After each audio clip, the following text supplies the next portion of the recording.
ini akan dibahas tentang strategi pergerakan nasional. Jadi strategi apa saja yang dilakukan oleh pahlawan untuk mendapatkan kemerdekaan. Terdapat beberapa bagian periode dalam pergerakan nasional. Pertama, ada periode awal kebangkitan. Periode ini terjadi pada tahun 1500-an. Kemudian, periode ini gerakan nasionalisme diawali dengan perjuangan untuk memperbaiki dari kondisi sosial budaya masyarakat Indonesia sebelum berjuang untuk mendapatkan kemerdekaan tersebut. Jadi terlebih untuk memperbaiki kemakmuran rakyat sebelum mendapatkan kemerdekaan. Nah, memperbaiki kemakmuran rakyatnya seperti di bidang pendidikan dan ekonomi. Kemudian, sifat gerakan masih moderat dan kooperatif, yaitu tidak melakukan penantangan atau masih patuh terhadap kebijakan dari pemerintah kolonial.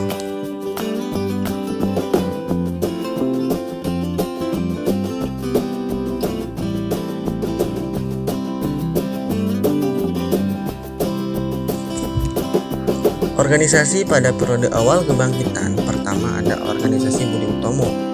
Organisasi ini didirikan oleh mahasiswa Sofia yang berada di Jakarta, merupakan sekolah kedokterannya.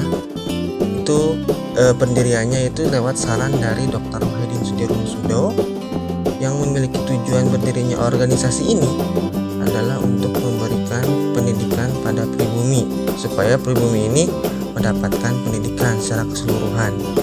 Yang kedua, organisasi Sarekat Dagang Islam.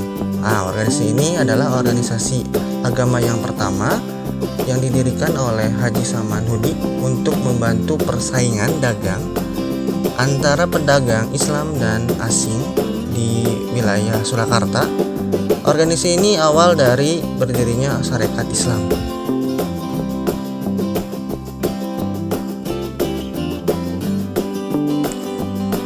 Periode yang kedua ada periode radikal.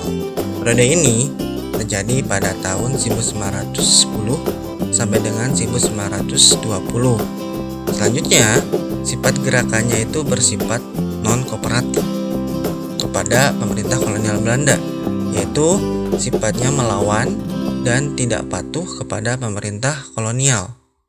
Selanjutnya, periode ini gerakan nasionalismenya dilakukan secara menentang kebijakan-kebijakan yang dikeluarkan oleh pemerintah kolonial, terutama apabila pemerintahan kolonial tersebut mengeluarkan kebijakan yang merugikan rakyat. Nah, sifat ini, radikal ini, dipengaruhi juga oleh peristiwa yang ada terjadi di luar Indonesia, seperti doktrin Woodrow Wilson dan peristiwa revolusi Rusia.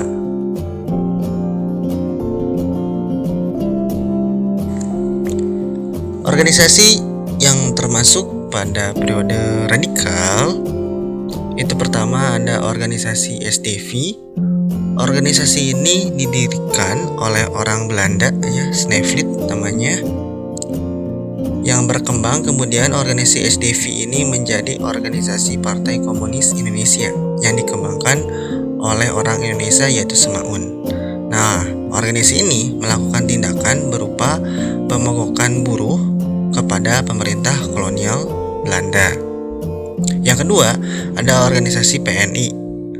Organisasi ini didirikan oleh Insinyur Soekarno dengan tujuan untuk menyebarkan paham-paham nasionalisme kepada seluruh rakyat Indonesia supaya bisa memperjuangkan kemerdekaan Indonesia dan menentang berbagai praktik penjajahan, terutama pemerintah kolonial.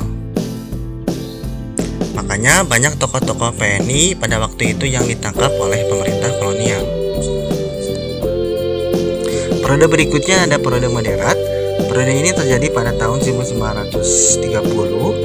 Sifat gerakannya bersifat kembali lagi ke sifat kooperatif. Sebelum mendapatkan kemerdekaan, jadi harus ada perbaikan dalam kemakmuran rakyat. Jadi sebelum mendapatkan kemerdekaan secara penuh, harus memiliki kemerdekaan secara ekonomi yang harus didapat. Dilakukan dengan cara terlebih patuh terhadap pemerintahan kolonial supaya lebih efektif dalam memperjuangkan kemerdekaan. Selanjutnya, alasan mengapa berubahnya sifat pergerakan organisasi menjadi moderat adalah karena beberapa peristiwa alasannya. Satu, adanya peristiwa Malaysia. Selanjutnya ada perbatasan berserikat dan berkumpul yang dilakukan oleh gubernur pemerintah kolonial, terutama dalam organisasi, dan tindakan dari gubernur pada waktu itu De Jong yang konservatif dan reaksioner kepada orang yang melakukan kritikan terhadap pemerintah kolonial. Organisasi yang termasuk pada periode moderat itu pertama ada organisasi GAPI, yaitu organisasi gabungan dari seluruh partai politik yang ada di Indonesia yang terdapat di Dewan Rakyat atau Volksraad. Organisasi ini dibentuk melalui saran Muhammad Husni Tamrin untuk menggabungkan semua partai politik Indonesia supaya menjadi jalan untuk memperjuangkan kemerdekaan Indonesia melalui Dewan Rakyat atau Volksraad. Yang kedua, ini bukan organisasi tapi suatu petisi yang dikeluarkan oleh Sutarjo. Petisi ini berisikan tentang permintaan untuk mendapatkan kemerdekaan dalam bentuk status negara dominion, yang artinya negara dominion itu adalah negara yang mendapatkan kemerdekaan tetapi masih dalam pengawasan negara penjajah. Tetapi petisi yang dikeluarkan oleh Sutarjo ini ditolak oleh pemerintah kolonial.